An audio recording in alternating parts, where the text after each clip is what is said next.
Enshrouded has so many amazing secrets, tools, upgrades, and skills that there's bound to be ways to make our journeys even more effective. So here's 5 tips to help you reclaim the world of Embervale. If you decide to do it, you can easily farm up materials that you otherwise might not have easy access to. Okay, so what this tip really means is that you can take advantage of save quitting. The game refreshes the entire world outside of your altar areas every time you reload your save. What does this mean? Well, many structures and locations often contain valuable resources, tools, and equipment. So even if you've already got a set of Mason's tools, you can absolutely get them again for free by going to where you first found them. Or more practically, by breaking a whole bunch of containers at the same camp I found the Mason's tools, I can technically get infinite bronze bars if I take the time, even before I locate a tin ore deposit to make them. And of course, once you find such a location, you may want to easily return there. That's where altars come in. Establishing multiple bases at strategic locations can provide convenient fast travel points and safe havens. Enemies don't attack your altars, or really anything you own, at least not at the current patch.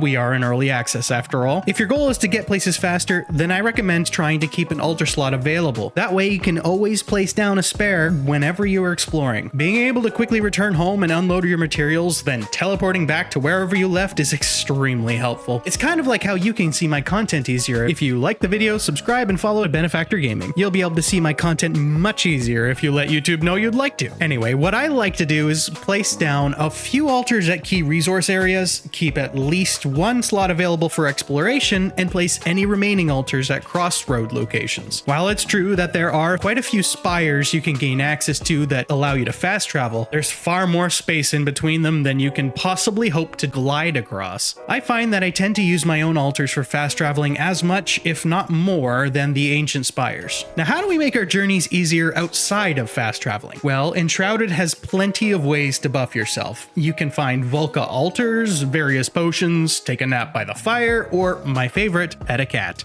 On top of all of those is chief among them, food. Making sure to carry spare food so that you can at least keep your health and stamina up, and especially during the early game, is a very useful strategy. Eventually you'll be able to make more complex foods that give you multiple perks at once, like the open sandwich. Melee builds, anyone? Here's a few tips when it comes to buffs. First, each food you eat has a category, and you can only consume one of that type at a time, like egg. That's right, egg. We all knew it was a superfood. Second, pet the cat.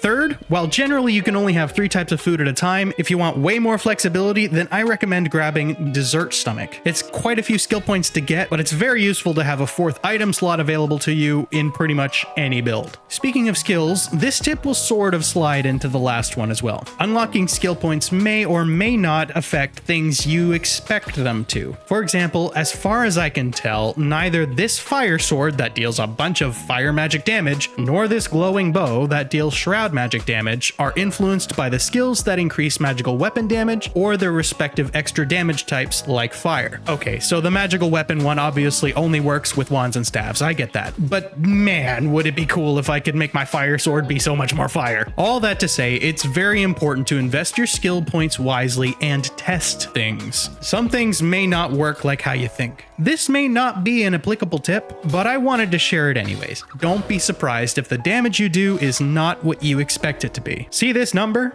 A weapon's damage or power is reflected here, except it's not. Forget I said that, it's not even close. Several members of the community have been trying to figure out exactly what's going on with the damage calculations in Enshrouded, and there's quite a few theories about it. It's possible there's hidden damage numbers. We're not sure how impactful enhancing weapons actually is, enemy types and resistances change the math even more, and there's even the possibility that there's damage caps that we don't know about. My recommendation? Use a target dummy. At the very least, you can check to see if, on average, you're dealing more damage than before. I certainly wouldn't say that this whole thing is game-breaking or anything. In fact, regular play doesn't even come up. The only time you might notice something is late game, when the aforementioned damage cap some are thinking might exist may make your late game level 25 weapons seem like they do nothing more than your level 20 weapons already can. If you're interested, you can always learn more about Enshrouded by checking out the video on the left, or you could watch my entire escapade through the world